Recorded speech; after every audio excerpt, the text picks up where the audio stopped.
भारत माता की।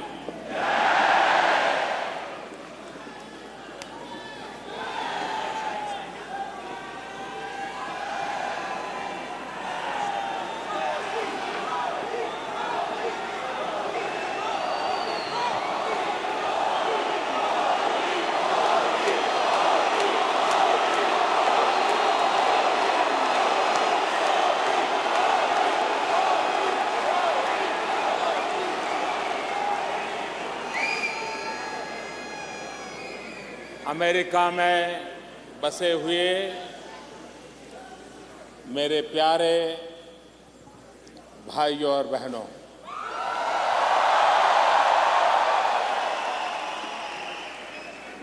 आज इस समारोह में विशेष रूप से उपस्थित अमेरिका की राजनीति के सभी श्रेष्ठ महानुभाव और भारत में भी टीवी और इंटरनेट के माध्यम से इस कार्यक्रम को देख रहे हैं सभी भाइयों बहनों, और आज कई लोग इस सभागृह में पहुंच नहीं पाए हैं, वो बाहर खड़े हैं, उनका भी मैं स्मरण करता हूं।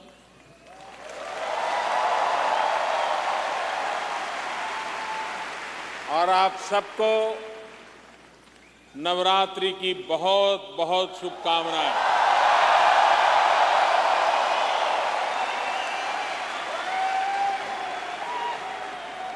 नवरात्रि का पर्व ये शक्ति उपासना का पर्व है।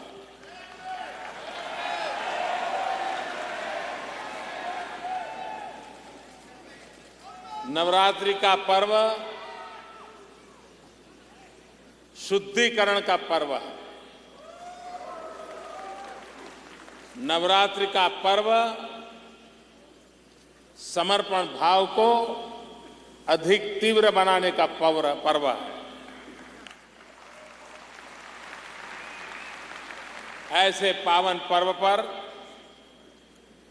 मुझे आप सब मिलने का अवसर मिला है। मैं बहुत भाग्यशाली हूं कि मेरे देशवासी जिन्होंने हजारों मील दूर यहां रह करके भारत की इज्जत को बढ़ाया है,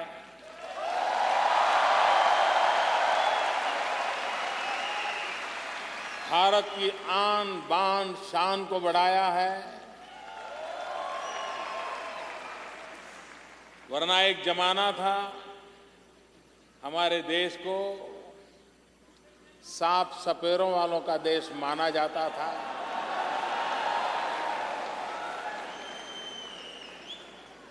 अगर आप न होते,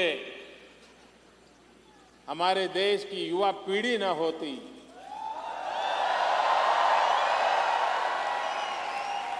इंफॉर्मेशन टेक्नोलॉजी के क्षेत्र में आप लोगों ने जो कमाल करके दिखाई है, वो ना होता तो आज भी दुनिया शायद हमें सांप सपेरों वालों का ही देश मानती। मैं कुछ वर्ष पहले ताइवान गया था। तब तो मैं मुख्यमंत्री नहीं था, प्रधानमंत्री नहीं था, तो एक इंटरप्रेटर मेरे साथ था। कुछ दिन साथ रहने के बाद परिचय हो गया, तो एक दिन मुझे पूछता है कि आपको अगर बुरा न लगे तो मैं आपको एक सवाल पूछना चाहता हूं। मैंने कहा मुझे बुरा नहीं लगेगा, आप पूछिए क्या पूछना चाहते हैं। नहीं, बोले आपको बुरा नहीं लगेगा ना? मैंने कहा नहीं लगेगा, पूछिए। फिर भी वो झिझक रहा था। फिर मुझे कह रहा था कि मैंने सुना है कि भारत में तो काला जादू होता है, ब्लैक मैजिक होता है, सांप सपेरे का देश है, लोग सांप को ही खेल करते रहते हैं, यही है क्या? मैंने कहा नहीं, अब हमारे देश का बहुत डिवैल्यूएशन हो गया है।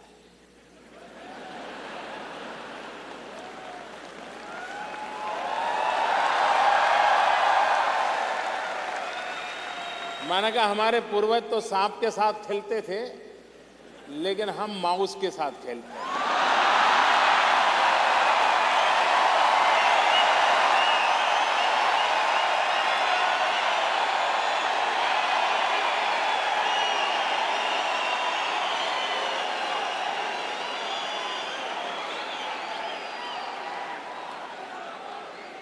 और हमारे नौजवान माउस को घुमाते हैं, सारी दुनिया को डुलाते हैं।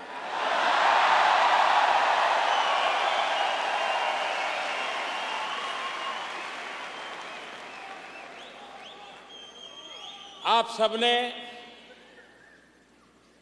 अपने व्यवहार के द्वारा, अपने संस्कारों के द्वारा, अपनी क्षमता के द्वारा अमेरिका के अंदर बहुत इज्जत कमाई है।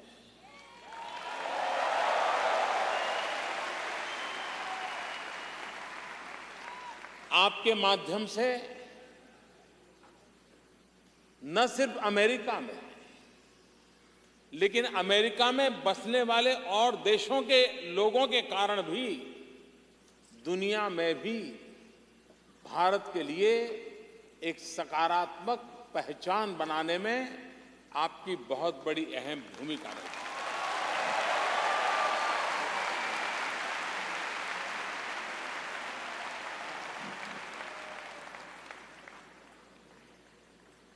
भारत में अभी चुनाव हुए। आप में से बहुत लोग होंगे जिनको चुनाव में मतदान करने का सौभाग्य नहीं मिला होगा, लेकिन आप सभी होंगे जिस दिन नतीजे आए होंगे आप सोए नहीं होंगे।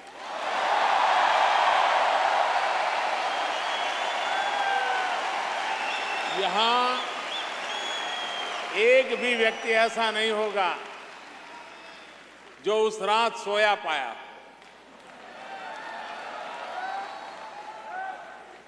और जितना जश्न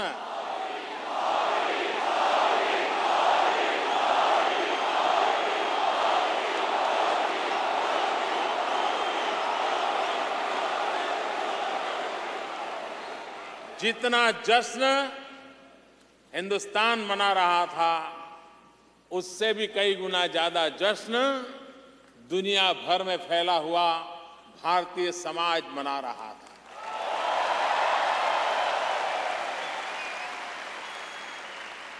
आप में से बहुत सारे लोग भारत के चुनाव अभियान के साथ जुड़े थे, वो आए थे, अपना समय दिया था। मैं उनको मिलकर के थैंक्स भी नहीं कह पाया था। आज मैं सबको थैंक्स कहता हूं, रूबरू आकर के कहता हूं कि आप आए, हिंदुस्तान के गांवों में महीनों तक रहे और भारत के लोकतंत्र में एक अभूतपूर्व विजय की घटना, इसे चरितार्थ करने में आपका योगदान रहा।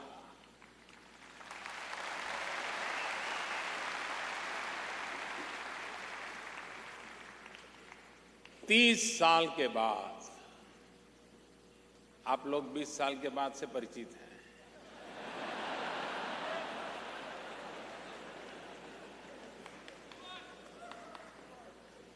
30 साल के बाद पहली बार भारत में पूर्ण बहुमत के साथ सरकार बनी।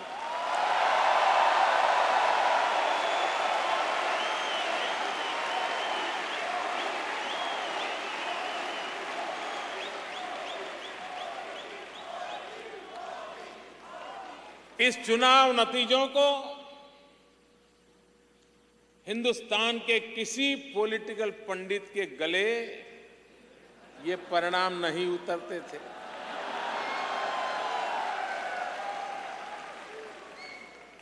ओपिनियन मेकर्स भी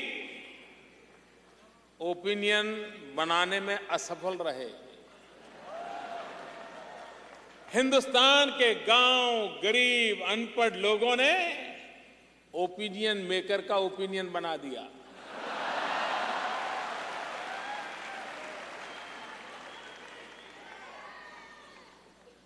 गरीब से गरीब व्यक्ति की भी लोकतंत्र में कितनी निष्ठा है, लोकतंत्र में उसकी कितनी अहमियत है, इसका उदाहरण ये भारत के चुनाव ने बताया है।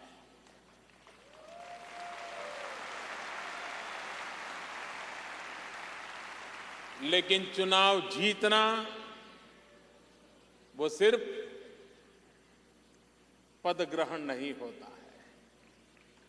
चुनाव जीतना वो किसी कुर्सी पर विराजने का कार्यक्रम नहीं होता है। चुनाव जीतना एक जिम्मेवारी होती है।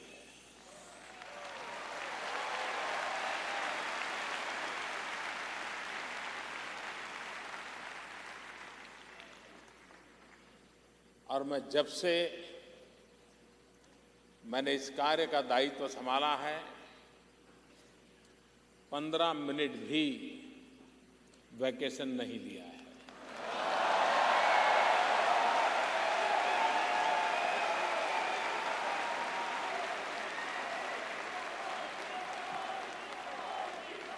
और मैं आपको विश्वास दिलाता हूं, हिंदुस्तान में आपने मुझे जो दायित्व दिया है, देशवासियों ने जो दायित्व दिया है, हम ऐसा कभी कुछ भी नहीं करेंगे जिसके कारण आपको नीचा देखने की नौबत आए।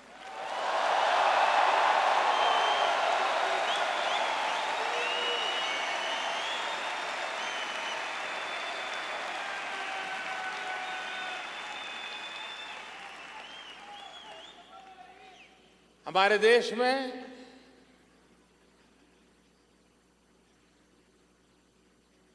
एक ऐसा उमंग और उत्साह का माहौल है।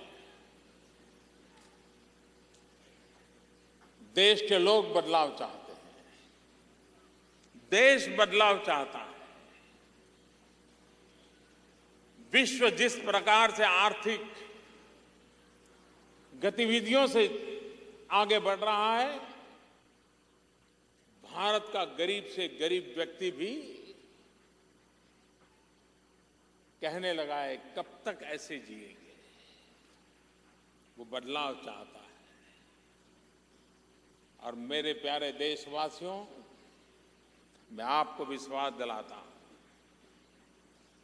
भारत की आर्थिक स्थिति को बदलने में, भारत के सामाजिक जीवन में सामर्थ्य देने में, भारत के व्यक्तिगत जीवन में क्वालिटी ऑफ लाइफ के लिए आपने जिस सरकार को चुना है वो कोई कमी नहीं रखेगी।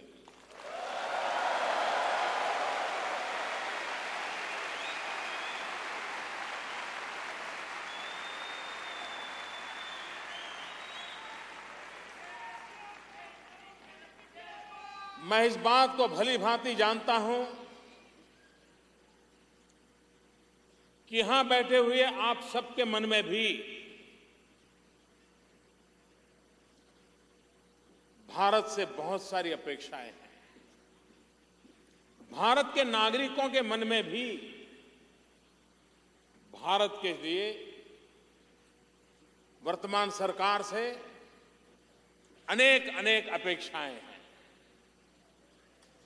लेकिन मैं विश्वास से कह सकता हूं कि ये सरकार अपने कार्यकाल के दरमियान जन सामान्य की आशा आकांक्षाओं को पूर्ण करने में 100% सफल होगी।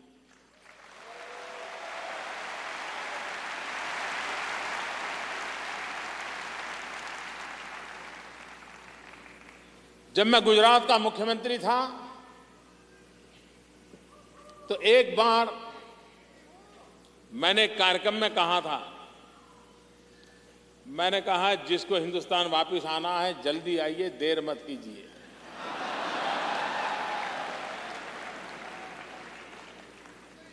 तब मुझे पता नहीं था कि यह दायित्व मेरे जिम्मे आने वाला है, लेकिन अब यहां रहने वाला हर व्यक्ति कितने ही सालों से अमेरिका में बसा हो, अब उसको भी लगने लगा है एक पैर तो हिंदुस्तान में रखना ही चाहिए।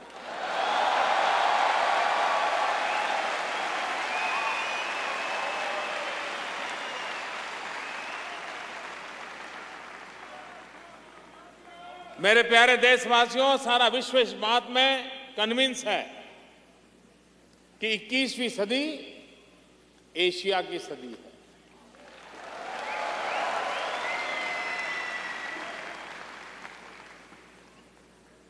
अमेरिका के भी गणमान्य राजनेताओं ने पब्लिकली ये कहा है कि 21वीं सदी, कोई कहता है एशिया की सदी है, कोई कहता है हिंदुस्तान की सदी है।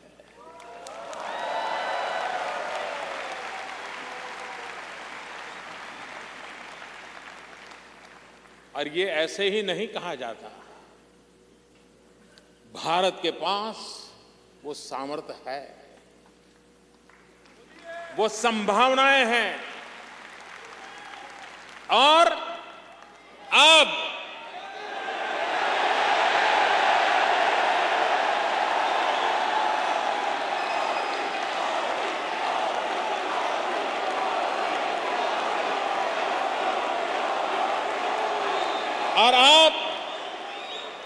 संजोग भी है।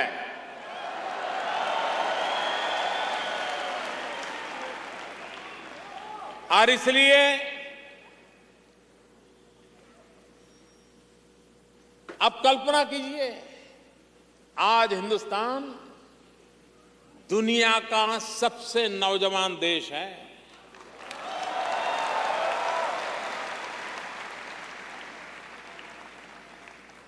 दुनिया की सबसे पुरातन संस्कृति वाला देश और दुनिया का सबसे नौजवान देश।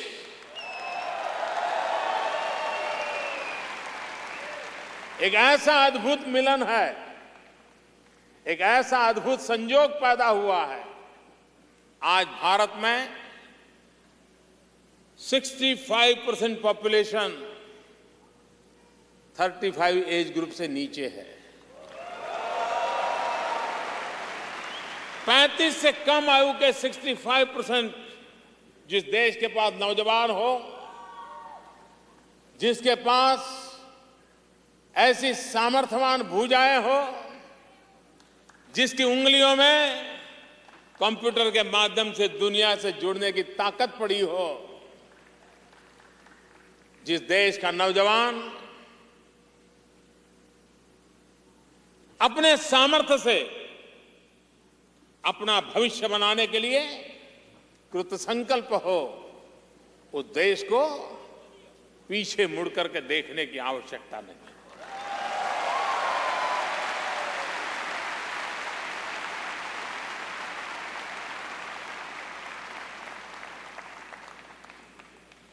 निराशा का कोई कारण नहीं है साथियों। मैं बहुत विश्वास के साथ कहता हूं,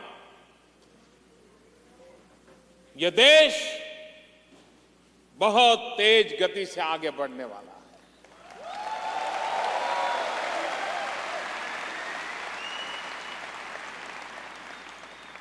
इन नौजवानों के सामर्थ्य से आगे बढ़ने वाला है। भारत के पास 3 ऐसी चीजें हैं आज जो दुनिया के किसी भी देश के पास नहीं है।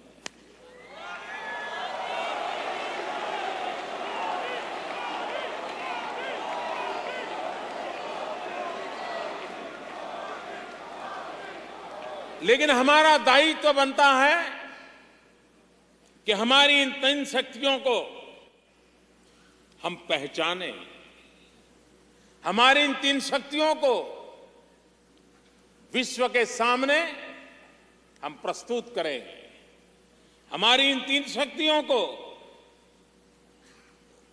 एक दूसरे के साथ जोड़ करके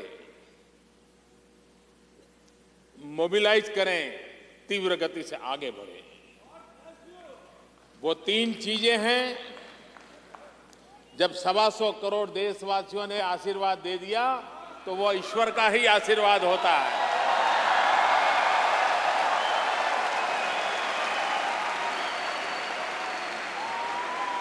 जनता जनार्दन ईश्वर का रूप होती है।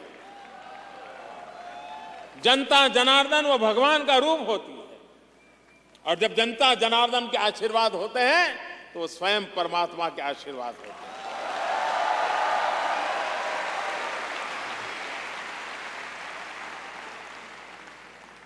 वो 3 चीजें जिसके लिए भारत गर्व कर सकता है और जिसके आधार पर भारत आगे बढ़ सकता है। एक, डेमोक्रेसी, लोकतंत्र। ये हमारी सबसे बड़ी ताकत है, सबसे बड़ी पूंजी है।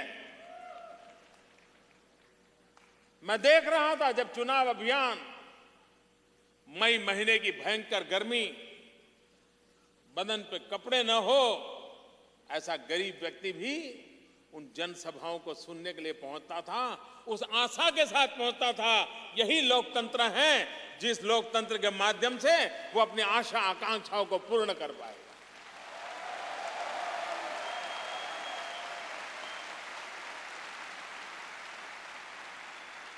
भारत में लोकतंत्र सिर्फ व्यवस्था नहीं है। भारत में लोकतंत्र सिर्फ व्यवस्था नहीं है।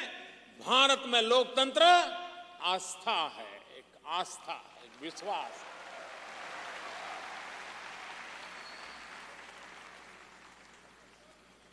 दूसरी ताकत है डेमोग्राफिक डिविडेंड। जिस देश के पास 35 से कम उम्र के 65% नौजवान हो, इससे बड़ा उस देश को क्या चाहिए? इससे बड़ी क्या संपदा हो सकती है? और तीसरी बात, डिमांड। पूरा विश्व भारत की तरफ नजर कर रहा है। क्यों? क्योंकि उसे मालूम है 125 करोड़ का देश है, बहुत बड़ा बाजार है, बहुत ज्यादा डिमांड है।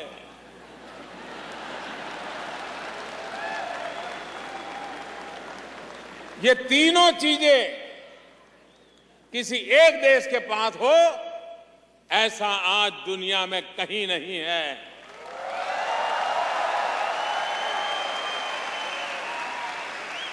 और इसी सामर्थ्य के आधार पर, इसी सामर्थ्य के आधार पर, इसी शक्ति के भरोसे भारत नई ऊंचाइयों को पार करेगा, ये मेरा विश्वास है।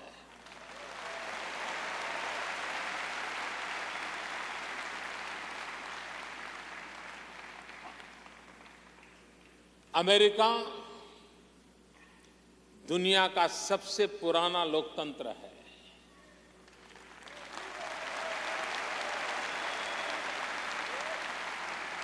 भारत दुनिया का सबसे बड़ा लोकतंत्र है।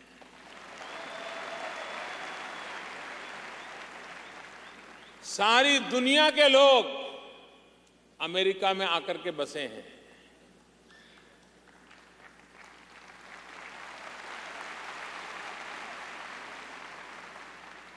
और भारत के लोग सारी दुनिया में जाकर के बसे हैं।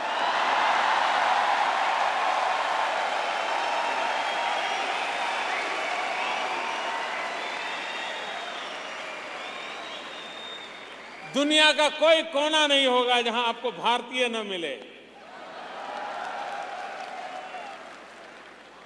अमेरिका का कोई शहर ऐसा नहीं है जहां दुनिया का कोई नागरिक न मिले।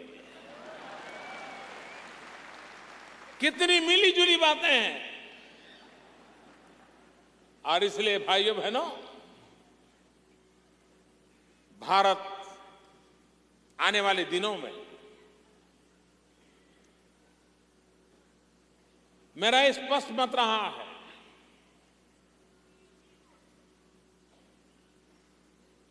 कि सरकारें विकास नहीं कर पाती हैं। सरकार ज्यादा से ज्यादा अपनी स्कीम लागू कर सकती है, रोड बना लेगी, अस्पताल बना लेगी, स्कूल बना लेगी, उसकी बजट की सीमाएं होती है। विकास तब होता है जब जन भागीदारी होती है।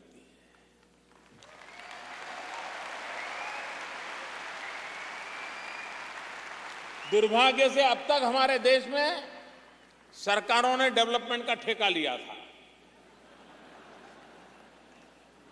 हमने डेवलपमेंट की जिम्मेवारी मिलजुल करके 125 करोड़ देशवासी और सरकार मिलकर के करेंगे, ये रास्ता हमने अपनाया।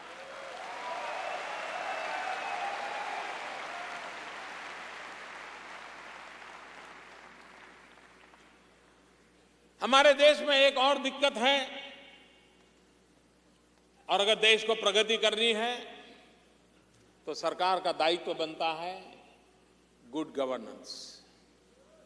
आप लोग भी, आपकी क्या शिकायत होती होगी? यही ने साहब एयरपोर्ट पर उतरे थे, ऐसा हुआ।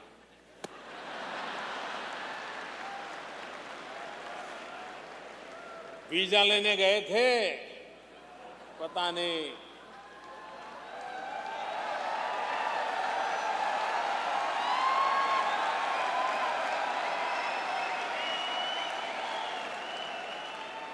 भले ही मैं हजारों मील दूर रहता हूं आपसे, लेकिन आपके दर्द को भी भली भांति जानता हूं।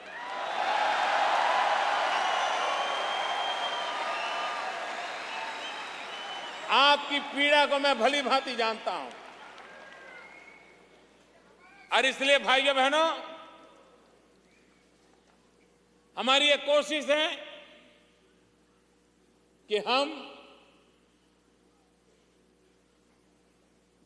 विकास को एक जन आंदोलन बनाएं। और जब मैं विकास को जन आंदोलन की बात कहता हूं, हम लोग हिंदुस्तान की आजादी के इतिहास से भली भांति परिचित है। अंग्रेज लोग हमारे देश में शासन करते थे, उसके पहले कई लोगों ने हमारे देश पर शासन किया। करीब 1000-1200 साल तक हम गुलाम रहे। लेकिन अगर इतिहास देखेंगे, हर समय कोई न कोई ऐसा महापुरुष मिला है जिसने देश के लिए बलिदान दिया है।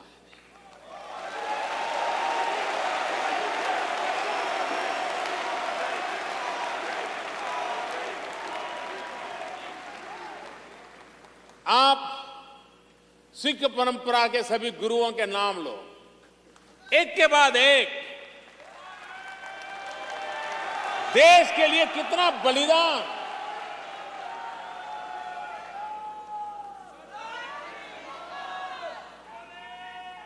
कितना बलिदान। भगत सिंह तक उस परंपरा को देखिए। आज भी सेना पर हमारे सरदार देश के लिए जीने मरने के लिए तैयार होते हैं।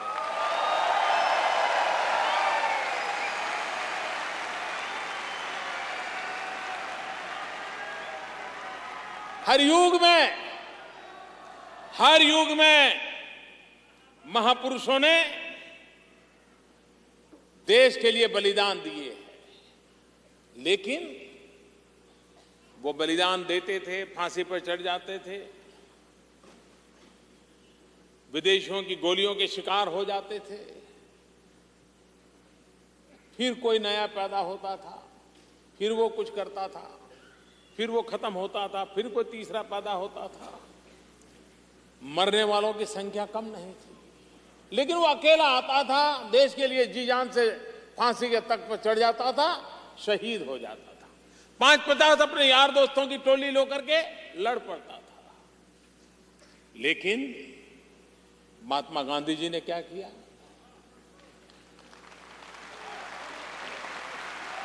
महात्मा गांधी जी ने आजादी को जन आंदोलन बना दिया।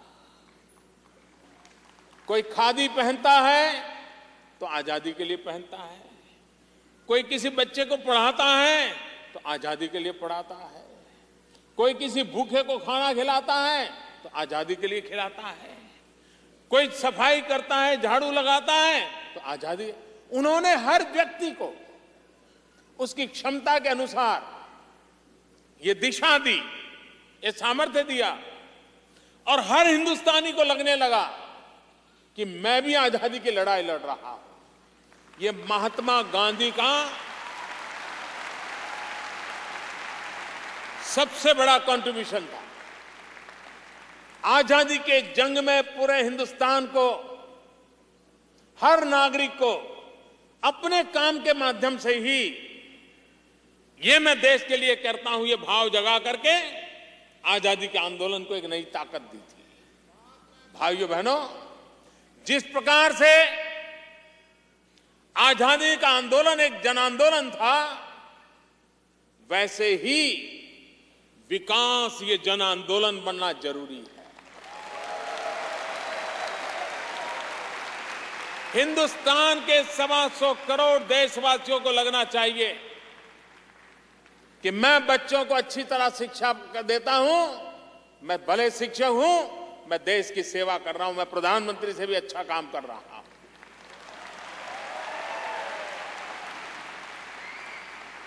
एक सफाई करने वाला कर्मचारी होगा, वो अच्छी सफाई करता है, क्यों? क्योंकि मेरे देश की शान बान के लिए मैं काम कर रहा हूं, यहां गंदगी नहीं होनी चाहिए, वो देश सेवा होती है।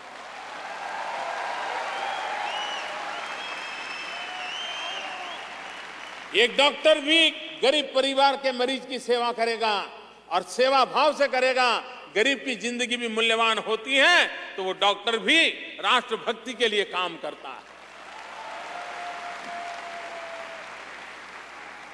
मेरी कोशिश यह है कि विकास एक जन आंदोलन बने, 125 करोड़ देशवासी एक विकास के जन आंदोलन का हिस्सा बने, और हर कोई जो भी करता है मैं देश के लिए करता हूं, मैं ऐसा कोई काम नहीं करूंगा जिसके कारण मेरा देश को नुकसान हो, ये भाव मुझे जगाना है।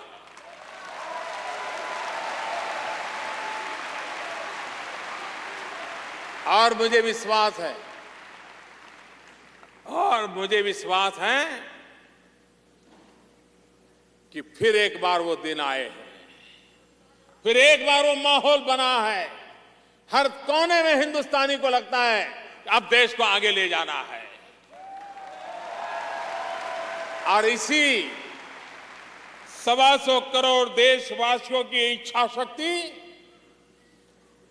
यही मेरा संबल है, यही मेरी ताकत है, इसी पर मेरा भरोसा है, जिसके कारण 21वीं सदी का नेतृत्व हिंदुस्तान करने की पूरी संभावना है।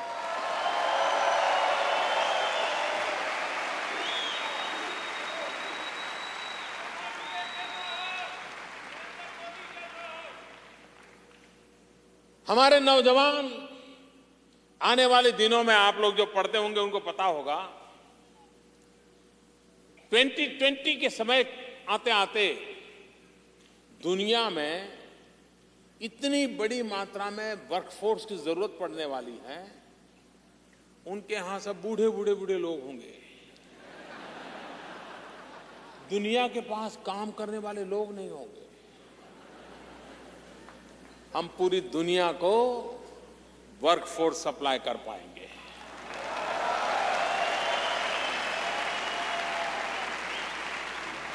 आज पूरे विश्व को नर्सिंग क्षेत्र में इतनी मांग है, अगर भारत से हम नर्सिंग की ट्रेनिंग करके दुनिया में भेजें, उनके लिए बहुत बड़ा अवकाश है। आज विश्व को टीचर्स की मांग है, मैथ्स और साइंस के टीचर नहीं मिल रहे। क्या भारत एक टीचर एक्सपोर्ट नहीं कर सकता है? जिस देश के पास नौजवान हो, उन नौजवानों की क्षमता बढ़ा करके विश्व में जिस प्रकार के मैन पावर की जरूरत है, भारत अपनी युवा शक्ति के माध्यम से दुनिया में छा जा सकने की ताकत रखता है, दुनिया में अपनी जगह बनाने की ताकत रखता है। भारत के नौजवान की टैलेंट दुनिया को उसका लोहा मानना पड़ेगा। मेरे भाइयों बहनों, आप लोगों ने यहां आकर के क्या कमाल नहीं किया है।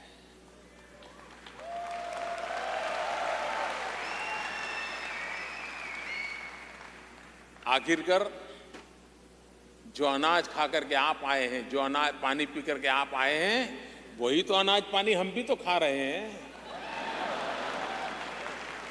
अगर आप कर सकते तो हम क्यों नहीं कर सकते? हम भी कर सकते हैं। टैलेंट देखिए इस देश की। आपको अहमदाबाद में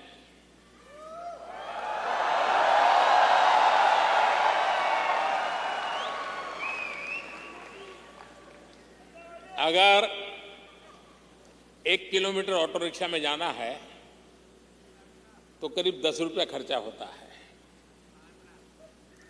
1 किलोमीटर ऑटो रिक्शा में जाना है तो 10 रुपया खर्चा लगता है। भारत की टैलेंट की कमाल देखिए। 650 million kilometre, 65 crore kilometre Mars की यात्रा की हमने।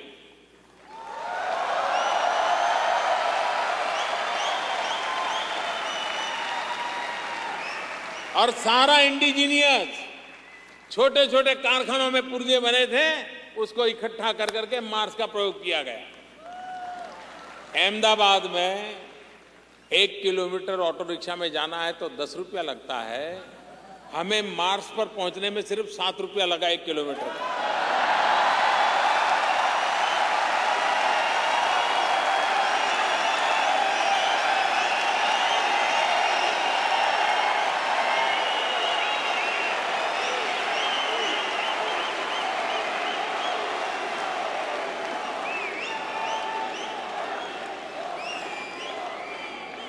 ₹7 में 1 किलोमीटर, ये हमारी टैलेंट नहीं है तो क्या है?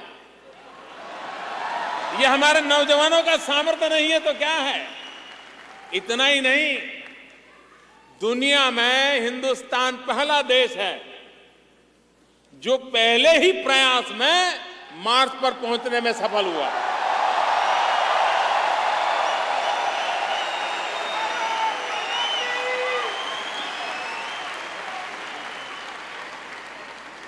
और अमेरिका और भारत नीचे ही बात कर रहे हैं, ऐसा नहीं है, मार्स में भी बात कर रहे हैं। 22 तारीख को अमेरिका पहुंचा, 24 को हम पहुंच गए। और इतना ही नहीं, हॉलीवुड की फिल्म बनाने का जितना बजट होता है उससे कम बजट में मार्स पहुंच गया।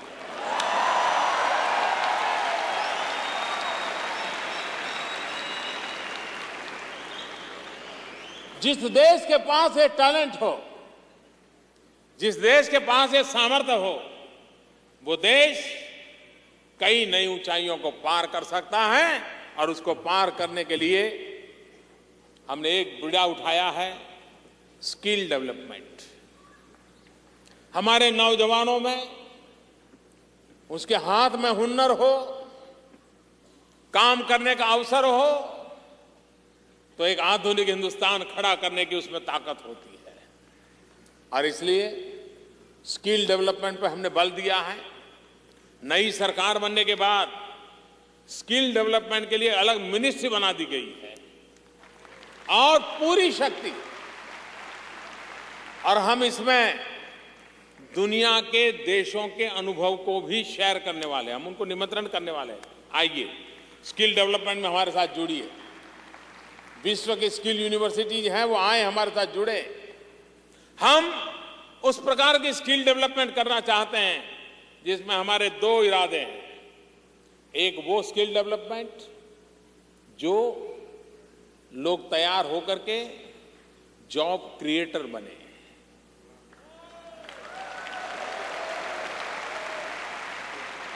दूसरा वो जिनकी जॉब क्रिएटर बनने की संभावना नहीं है, लेकिन जो जॉब पाने के लिए पहली पसंद में पसंद हो जाए, उस प्रकार का वो नौजवान तैयार है।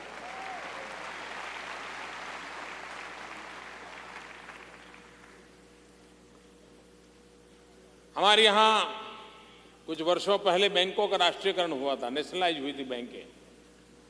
इस इरादे से हुई थी कि गरीब से गरीब व्यक्ति को भारत की जो मुख्य धारा है आर्थिक, बैंकिंग क्षेत्र, फाइनेंशियल क्षेत्र, उसका उन्हें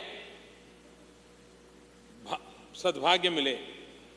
और बहुत बड़ा राजनीतिक एजेंडा बन गया था। जो लोग 70s के कालखंड के इतिहास को जानते होंगे उनका मालूम होगा। लेकिन हुआ क्या, इतनी सारी बैंकिंग होने के बाद भी भारत में 50% से अधिक परिवार ऐसे हैं जिनका बेचारों का बैंक में खाता ही नहीं है। और उसके कारण वो साहूकार के पास ब्याज लेता से पैसे लेता है। गरीब आदमी को साहूकार कैसे लूटता है आपको मालूम है। मेरे बोहरा समाज के मित्र यहाँ बैठे हैं, उनको पूरा पता है।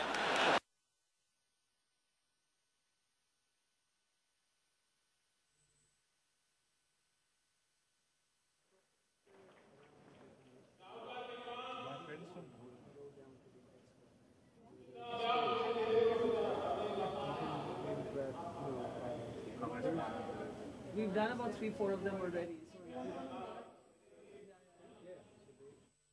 क्या सरकारी खजाना गरीबों की भलाई के लिए नहीं उपयोग होना चाहिए? क्या सरकारी खजाना सिर्फ अमीरों के लिए होना चाहिए? और इसलिए हमने एक आते ही प्रधानमंत्री जन धन योजना को लॉन्च किया।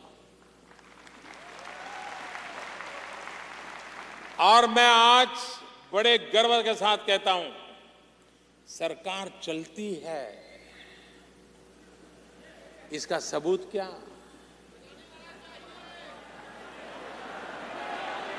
सिर्फ दो सप्ताह के भीतर 4 करोड़ परिवारों के खाते खोलने में ये बैंक वाले घर गए थे।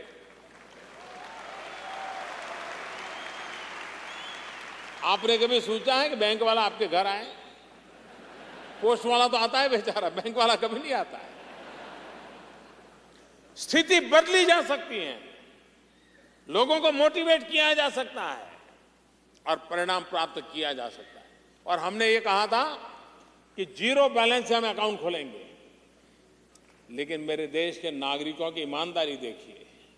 मोदी ने भले ही कहा 0 बैलेंस से खोलूंगा, लेकिन इन नागरिकों ने 1500 करोड़ रुपया बैंक में जमा करवाया।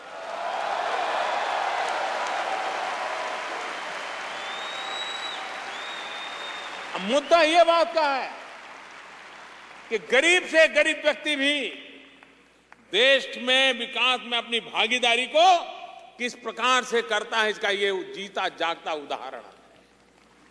यही चीजें हैं जो बदलाव लाती है। हम सब,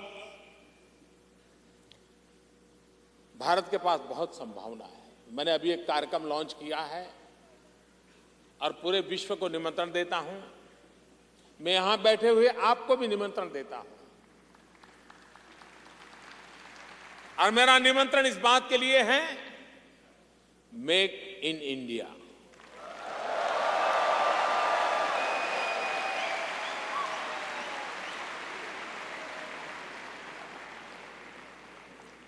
अगर आज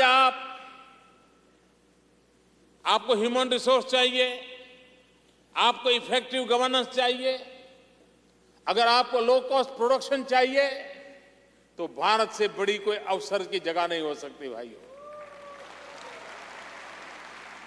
हम इस पर बल दे रहे हैं। और मेक इन इंडिया के लिए आखिरकार बाहर से लोग आते समय क्या कहते हैं, साहब आते तो है लेकिन सरकार में इतने धक्के खाने पड़ते हैं, इधर जाए उधर जाए। अब मैं आपको कहता हूं, वो दिन चले गए।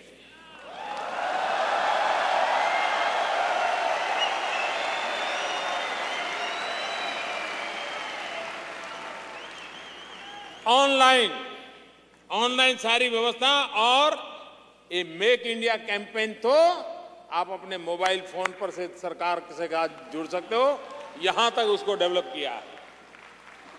आप अपना एप्लीकेशन, अपनी बातें, अपनी रिक्वायरमेंट मोबाइल फोन के जरिए भारत सरकार को दे सकते हैं। और यहाँ जो नौजवान है, जो देश के लिए कुछ करना चाहते हैं, यहाँ जो पहली पीढ़ी के लोग आए, बुजुर्ग लोग आए, जिनके मन में है देश के लिए कुछ करना है, उनसे मैं आग्रह करता हूं कि मेरी एक वेबसाइट है mygov.in। उसमें मैंने आपके सुझावों के लिए, आप कुछ जुड़ना चाहते तो उसके लिए बहुत अच्छी व्यवस्था रखी है। मैं चाहता हूं कि आप इसको आज यहां से जाने के बाद जरा चेक कीजिए और देखिए कि आप कहां मेरे साथ जुड़ सकते हैं। आप आइए।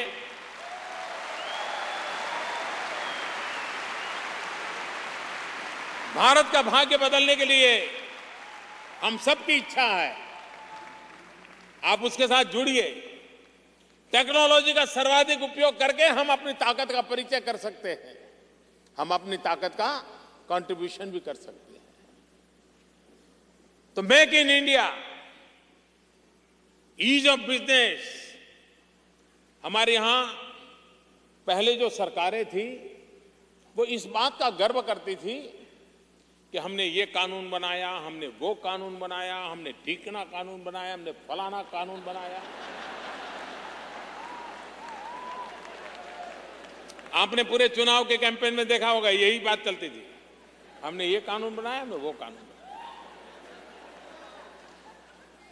मैंने काम दूसरा शुरू किया है। मैंने कानून जितने पुराने हैं, बेकार है, सबको खत्म करने का शुरू किया।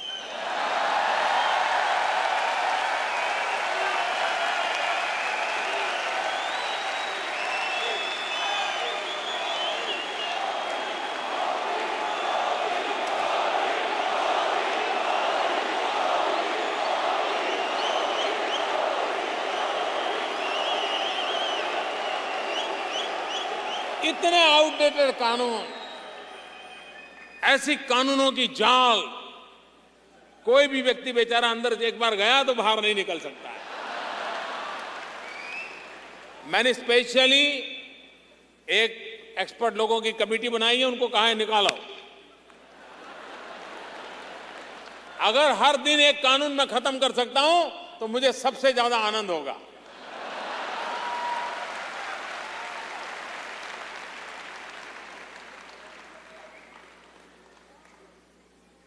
अगर गुड गवर्नेंस की मैं बात करता हूं तो गवर्नेंस इजी हो, गवर्नेंस इफेक्टिव हो और गवर्नेंस जन सामान्य की आशा आकांक्षाओं की पूर्ति के लिए होना चाहिए, उस पर हम बल दे रहे हैं। आपने अखबारों में पढ़ा होगा, अखबारों में छपता था कि आजकल दिल्ली में सरकारी अफसर समय पे पहुंचते हैं।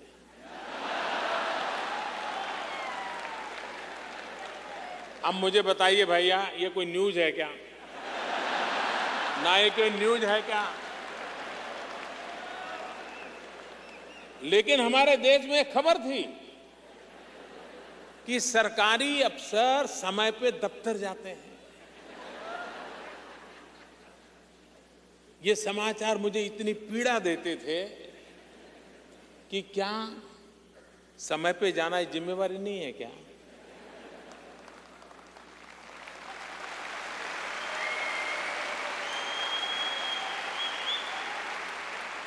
ये कोई खबर होती है क्या? लेकिन हालात ऐसे बने हुए थे। इन दिनों मैंने एक अभियान चलाया है, सफाई का अभियान। मैं जानता हूं आपको सबको ये प्रिय होगा।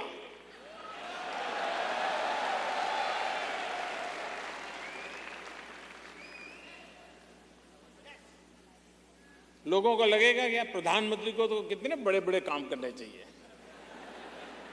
ये काम कोई ये कोई प्रधानमंत्री को करने वाले काम है? भाइयों, मैं नहीं जानता हूं करने वाले है या नहीं है, लेकिन मैंने तय किया है मैं टॉयलेट बनाने का काम करूंगा।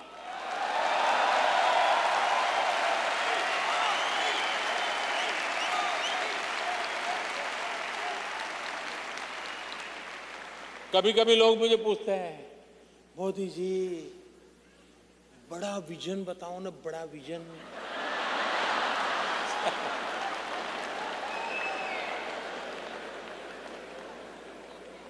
मैंने उनको कहा, भाई देखिए, मैं चाय बेचते बेचते यहां आया हूं।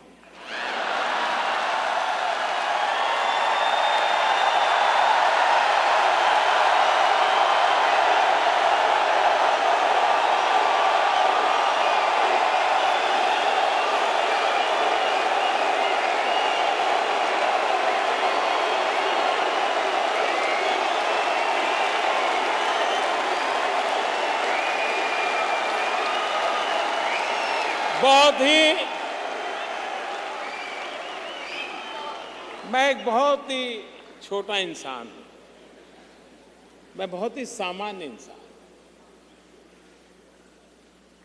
मेरा बचपन भी ऐसा ही बीता है और छोटा हूं, इसलिए मेरा मन भी छोटे छोटे काम करने में लगता है।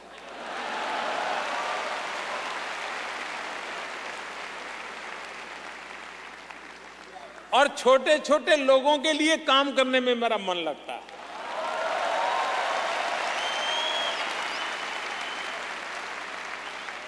लेकिन छोटा हूं, इसलिए छोटे छोटे लोगों के लिए बड़े बड़े काम करने का इरादा रखता हूं।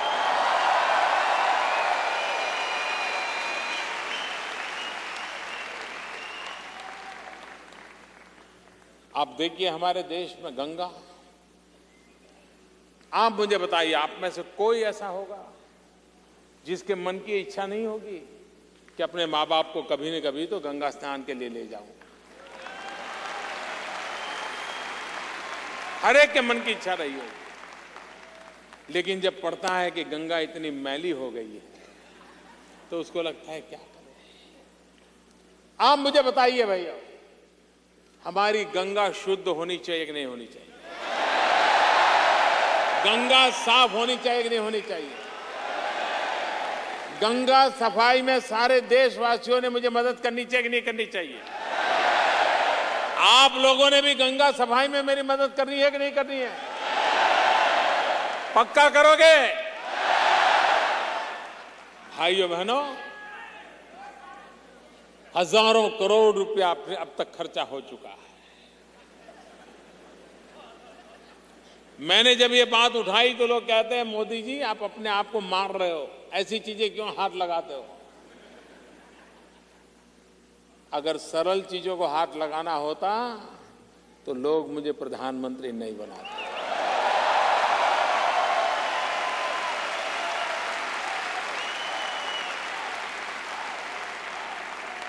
मुश्किल कामों को हाथ लगाने के लिए तो मुझे बनाया है। और मेरी 125 करोड़ देशवासियों की गंगा के प्रति जो आस्था है, उस आस्था में मेरी भी आस्था है।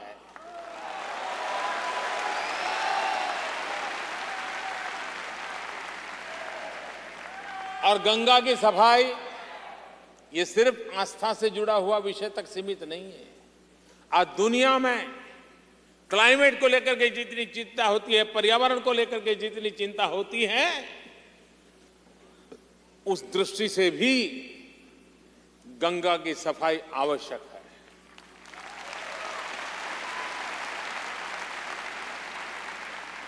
इतना ही नहीं,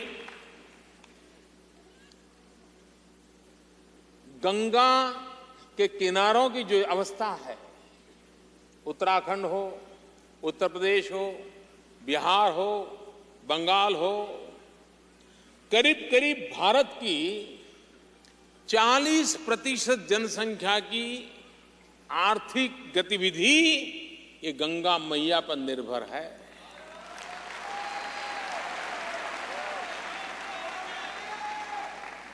अगर वो गंगा फिर से प्राणवान बनती है, वो गंगा सामर्थ्यवान बनती है, तो मेरे सारे 40% जनसंख्या वहां का किसान होगा, वहां का कारीगर होगा, उनके जिंदगी में बदलाव आएगा। और इसलिए एक प्रकार से एक बहुत बड़ा इकोनॉमिक एजेंडा भी है ये।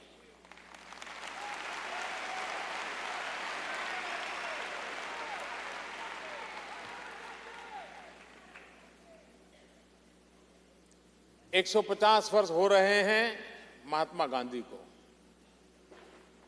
2019 में महात्मा गांधी की 150वीं जयंती आ रही है।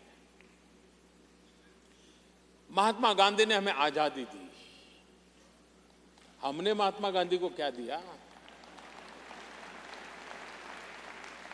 मुझे बताइए, ये सवाल हमें हर हिंदुस्तानी अपने आप को पूछना चाहिए कि नहीं पूछना चाहिए? जिस गांधी ने हमको आजादी दी, उस गांधी को हमने क्या दिया? कभी गांधी मिल जाएंगे तो पूछेंगे तो जवाब कुछ दे पाएंगे क्या? और इसलिए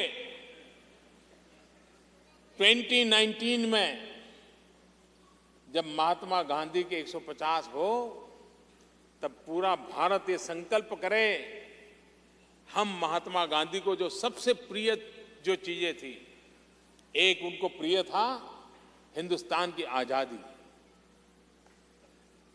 और दूसरा उनको प्रिय था सफाई। गांधी जी स्वच्छता में कभी कॉम्प्रोमाइज नहीं करते थे, कभी कॉम्प्रोमाइज नहीं करते थे, बड़े अड़िग रहते थे। गांधी जी ने हमें आजादी दिलाई, भारत मां को गुलामी की जंजीरों से मुक्त किया। क्या भारत मां को गंदगी से मुक्त करना है हमारी जिम्मेवारी है कि नहीं है? क्या हम 2019 में जब गांधी की 150वीं जयंती आए, तब महात्मा गांधी के चरणों में स्वच्छ साफ सुथरा हिंदुस्तान उनके चरणों में दे सकते हैं कि नहीं दे सकते? जिस महापुरुष ने हमें आजादी दी, उस महापुरुष को हम ये दे सकते हैं कि नहीं दे सकते? देना चाहिए कि नहीं देना चाहिए? ये जिम्मेवारी उठानी चाहिए कि नहीं उठानी चाहिए? अगर एक बार 125 करोड़ देशवासी तय कर लें कि मैं गंदगी नहीं करूंगा, तो दुनिया की कोई ताकत नहीं है जो हिंदुस्तान को गंदा कर सकती है।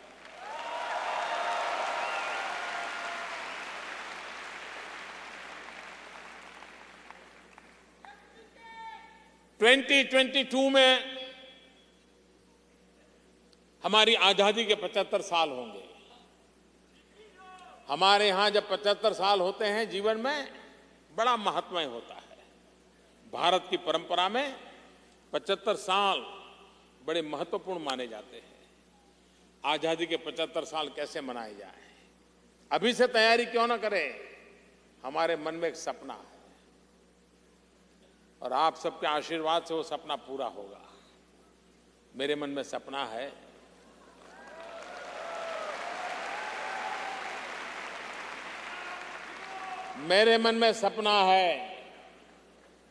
कि 2022 में जब भारत के 75 साल हो, तब तक हमारे देश के कोई परिवार ऐसा न हो जिसके पास रहने के लिए अपना घर न हो।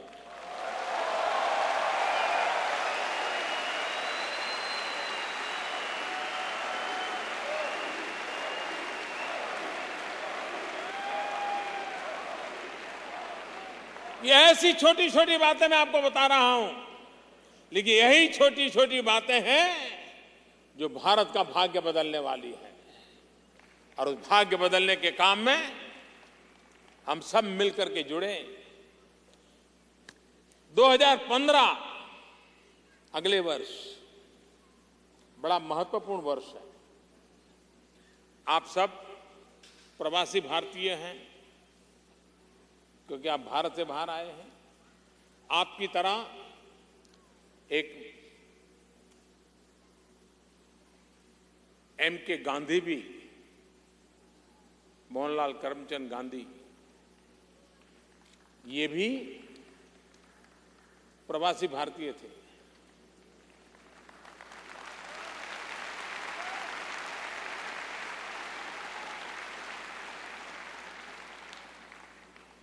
और महात्मा गांधी जनवरी 1915 में भारत वापस आए थे।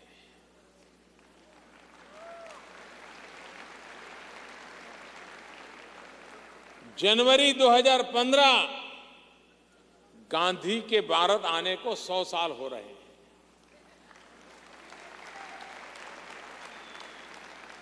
8-9 जनवरी हिंदुस्तान में प्रवासी भारतीय दिवस मनाया जाता है।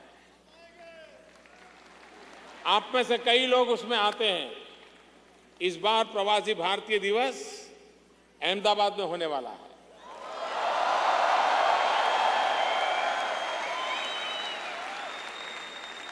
और महात्मा गांधी के भारत वापिस आने को शताब्दी हो रही है और इसलिए हर प्रवासी भारतीय जो कि हिंदुस्तान से बाहर गया है, महात्मा गांधी विदेश गए, बैरिस्टर बने, सुख वैभव की पूरी संभावनाएं थी, लेकिन देश के लिए जीना पसंद किया।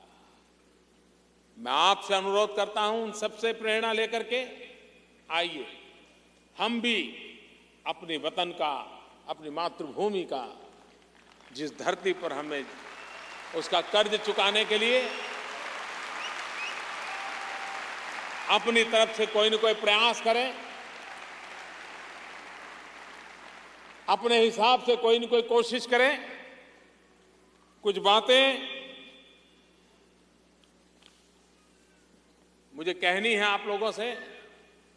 प्रधानमंत्री बनने के बाद कुछ चीजें मेरे कान पे आई हैं, उसको ध्यान में रखते हुए कुछ बातें मैं कहना चाहता हूं। एक तो पीआईओ कार्ड होल्डर जो हैं,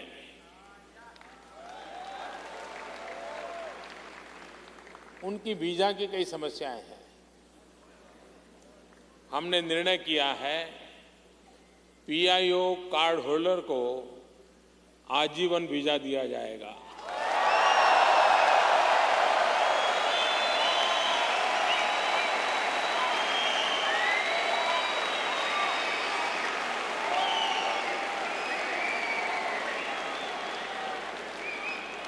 खुश?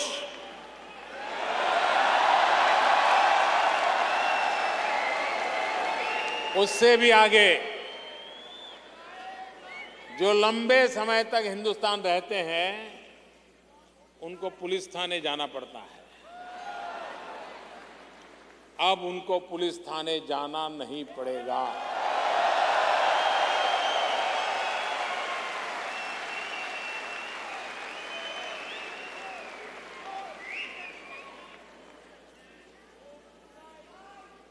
उसी प्रकार से मुझे बताया गया कि पीआईओ तथा ओसीआई स्कीमों के प्रावधानों में फर्क होने के कारण भारतीय मूल के लोगों को कठिनाइयों का सामना करना पड़ता है।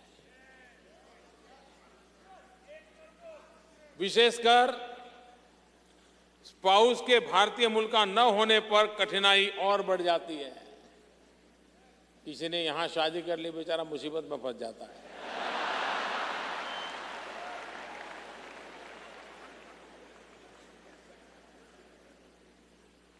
मेरे साथियों, मैं आपको खुशखबरी देता हूं कि कुछ ही महीनों में हम पीआईओ तथा ओसीआई स्कीम्स को मिलाकर के एक बना देंगे।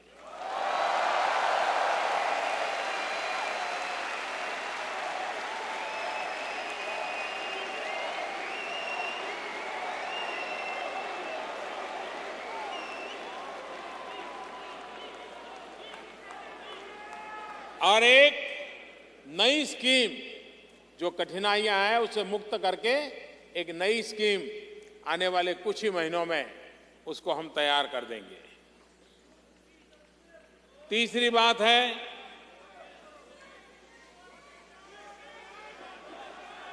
अभी इंतजार कीजिए, मैं बोल रहा हूं।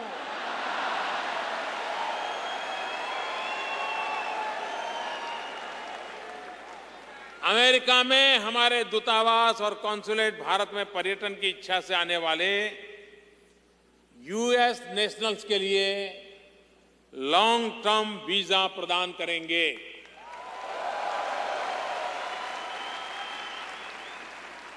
चौथी बात, बिना किसी कठिनाई के अमेरिकी टूरिस्ट भारत की यात्रा कर सके, इसके लिए हमने इलेक्ट्रॉनिक ट्रैवल ऑथोराइजेशन तथा वीजा ऑन अराइवल की सुविधा को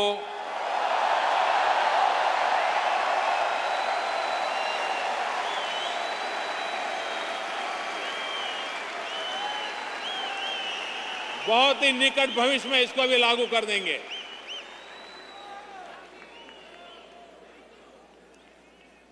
इन चीजों को सुनिश्चित करने के लिए सेवाएं स्पीड भी बढ़े और यहां भारतीयों की संख्या भी बहुत है। अब धन की इतनी मात्रा है कि हर छोटे मोटे काम में लोग आते जाते रहते हैं और जो आउटसोर्सिंग सर्विस है वो कम पड़ जाती है और इसलिए हमने कहा है कि आउटसोर्सिंग जो सर्विसेज हैं उसका दायरा बढ़ाया जाएगा ताकि आपको ज़्यादा समय न जाए, ज़्यादा कठिनाइयां न हो और सरलता से आपको वीज़ा प्राप्त हो। ये साफ साफ आपने कहा है और मुझे विश्वास है कि आपकी जो कठिनाइयां मेरे ध्यान में आई थी, मैंने यहाँ आने से पहले ही इस विषय में विस्तार से निर्णय करके इन चीज़ों को पूरा किया है। आप इतनी बड़ी मात्रा में आए, नवरात्रि के पवित्र त्योहार पर आए और मैं भी बोलता ही चला जा रहा हूं घड़ी की ओर।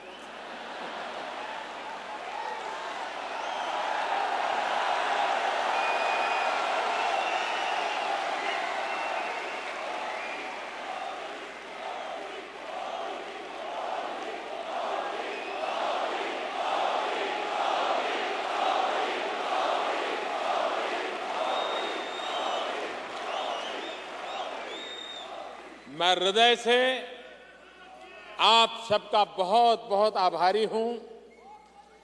आपने मुझे बहुत प्यार दिया है। शायद मैं पिछले 15 साल से देख रहा हूं, शायद इतना प्यार हिंदुस्तान के किसी राजनेता को नहीं मिला।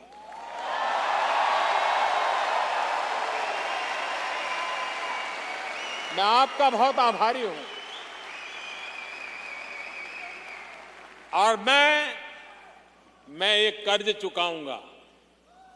ये कर्ज चुकाऊंगा, आपके सपनों का भारत बना करके कर्ज चुकाऊंगा।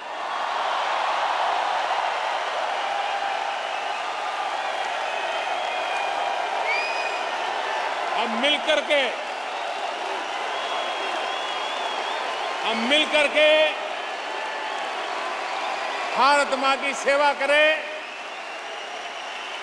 हमसे जो हो सके हमारे देशवासियों के लिए करें, अपने वतन के लिए करें।